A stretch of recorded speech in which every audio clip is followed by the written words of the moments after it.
We turn now to something very small in isolation, but extraordinarily large, bizarrely large when added up. The tiny stickers on pieces of fruit. I suspect we've all noticed them with varying degrees of surprise, bewilderment, and maybe even annoyance. But have you ever considered how many there are and what happens to them all? Let's guess a conservative average, 4.7 million people eating one piece of fruit each a day.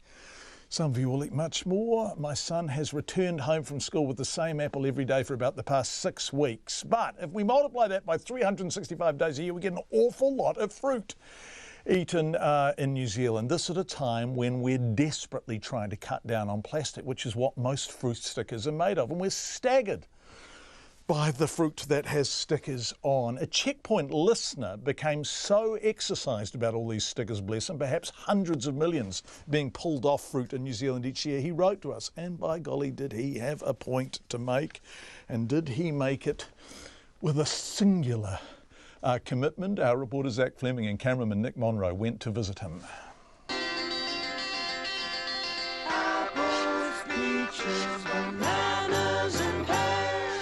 John Cole loves fruit, but he hates fruit stickers. I don't think the industry is doing itself any favours by relying on the environment, but yet at the same time poisoning the environment, so it just didn't make sense. He's a man on a mission to get rid of what he sees as just more plastic pollution. Stickergate, he calls it, and it all started with a newfound keen interest in horticulture, particularly composting. John went all in. I went to the field days and had a look, and then... You went to field days and came back with a mulcher? Yeah, well... And Howick. He recycles everything. Even meat scraps go in the compost at John's house, though they don't go in the mulcher. And what John started noticing is that throughout every step of the process, fruit stickers are practically indestructible. Put it through here, you can see here's one. Oh yeah, there's a sticker. It's come through already. I'll just shake it in. He sieves one shovel worth of compost to show me how bad the problem is. How many stickers you got? 1, 2, 3, 4, 5, 6, 7, 8 stickers. John, you can still read the number on the barcode here, 94008623, Yeah, And that's after 4 months. Yeah, yep.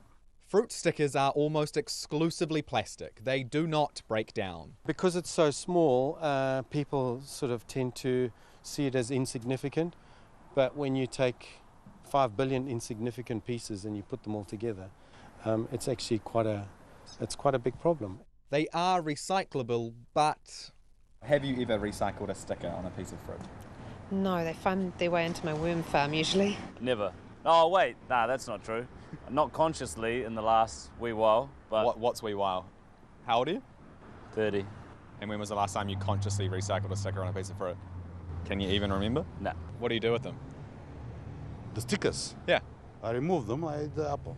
And you do what with the sticker? Throw it in the rubbish, which is the normal... What do you do with it? What is supposed to be done with the sticker? Recycle them. Recycle them. Okay. Some of the most compelling reasons lately is where does the fruit come from? People like to know that. And from merchandising loose fruit at varying different prices, the consumer does not want to be overcharged. Tony Sale from Jenkins FPS, by far the biggest fruit sticker maker in the country. Horticulture New Zealand says growers also want stickers because of exports. It's about branding. Here's CEO Mike Chapman. If it doesn't have a label, the consumers, the people who shop in Japan and Europe, they won't buy it.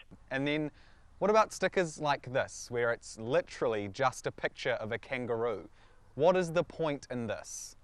There are compostable stickers on offer, but they won't compost in backyard operations like John's, only in commercial composts. And regardless, growers don't want them, Tony Sale says, because they're 30% more expensive. Are you having trouble with producers taking up those compostable labels? It is up to the producer to make that decision. So we need to be labelling these pieces of fruit. So do we just need to come up with a better way to do it that's not a plastic sticker? Yes, and look, we're consumer driven. We give the consumers what they want, but that's the feedback we get from our premium consumers. That's what will happen. So what do consumers want? I went to a supermarket in central Auckland today to ask people if they'd miss stickers on fruit. What do you reckon? Do we need to be putting stickers on fruit? Not really. No. What should we do then?